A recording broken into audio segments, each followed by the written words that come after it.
रहमतुल्लाहि वबरकातुहू। इस कार्यक्रम के अध्यक्ष हमारे इबादुर रहमान मलंग साहब और हरदिल अजीज़ हमारे एमएलए बालाजी कल्याणकर साहब और अपर्णा ताई मैडम और साथ में हमारे बचपन के दोस्त मंगेश कदम, ये अपना कीमती वक्त निकाल कर यहाँ पर लाए। इसके लिए सबसे पहले मैं अपने और पीरवान के तरफ से सबका बहुत बहुत शुक्रिया अदा करता हूँ। ठीक है, मुख्तसरन बात ये करना है कि हमारे पीरवान का जो मसला, जैसा कि अभी आसिफ भाई ने बताया कि पिछले 70 साल से ये मसला चल रहा है। आज हमारी ज़मीन, हमारे घर हमारे नाम पे होने के बावजूद भी हम इसका कोई फ़ायदा नहीं उठा पा रहे, ना तो हम इसकी रजिस्ट्री करके दे पा रहे, ना आइन टाइम पर अगर हमको किसी इस पर लोन लेना है या मॉर्गेज रखना है तो ये बहुत सारे मसले आ रहे हैं और ये 70 साल से ये हमारे पीछे लगा हुआ है। इसके पहले भी हमारे इस महल्ले के बहुत सारे बुजुर्ग इस काम के पीछे लगे, वक्तन ये काम कुछ वक्त तक होता गया, लेकिन फिर से किसी न किसी वजह से इस काम में अड़के जाते हैं।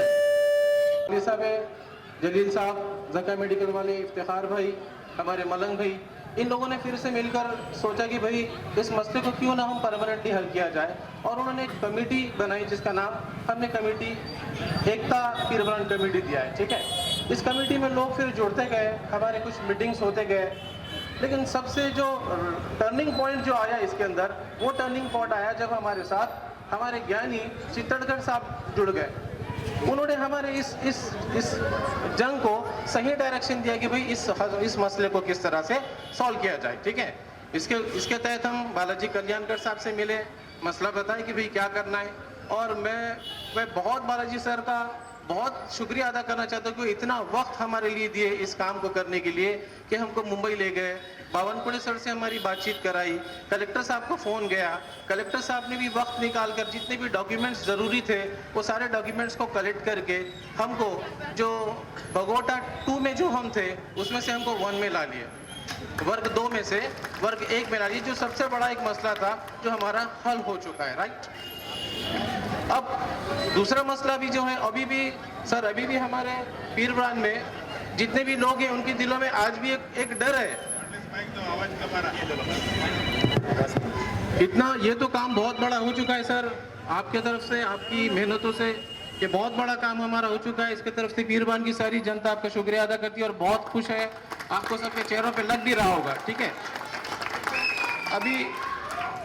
अभी ये काम तो हो चुका है सर, और एक लेकिन जो काम उनको करना है वो है, अभी भी कुछ डर हमारे दिलों में आज भी है कि भाई इतना तो काम हो चुका है, लेकिन आज भी जो हम टैक्स पावती भरते हैं, जो आज भी हमारे पानी पट्टी है, उसमें भी आज भी मनपा लगा हुआ है, जिस वजह से आज भी हमको बहुत सारे कामों में अड़थड़े आ रहे हैं।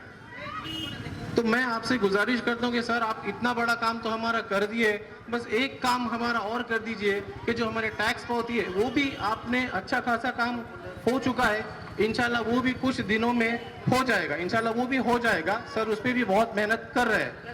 लेकिन मैं अभी और आपसे रिक्वेस्ट करता हूं, हमारे पीरवान के सभी हमारे पीरवान वासियों की तरफ से, मेरी तरफ से आपको रिक्वेस्ट करता हूं सर कि जितना हो सकता जल्द से जल्द हमारा ये मसला भी हल करके दीजिए। हम सभी लोग हमेशा आपके साथ रहेंगे। ये बहुत बड़ा मसला था, 70 सालों से जो मसला हल नहीं हो रहा था, ये आपने 4 महीने में हमको हल करके दिया। दिस इज मिरेकल, ये एक जादू है, जो 70 सालों से जिसके पीछे हम लोग लगे थे वो 4 महीने में काम आपने करके दिया है। बस इसी तरह से और एक जो छोटा मसला है वो भी हमारा कर दीजिए। इसी तरह से हमेशा हम आपके साथ में रहने वाले हैं, आगे भी आपके साथ रहने वाले हैं। इसके बाद भी कोई अगर छोटे मोटे मसले हमारे पीरवान के आते हैं तो सर आपसे मैं रिक्वेस्ट करता हूँ कि उनको भी आप नज़रअंदाज नहीं करते हुए उसको सॉल्व करके दीजिए। ठीक है, बस यही 2 बातें करके मैं अपनी बात खत्म करता हूँ। अस्सलाम वालेकुम।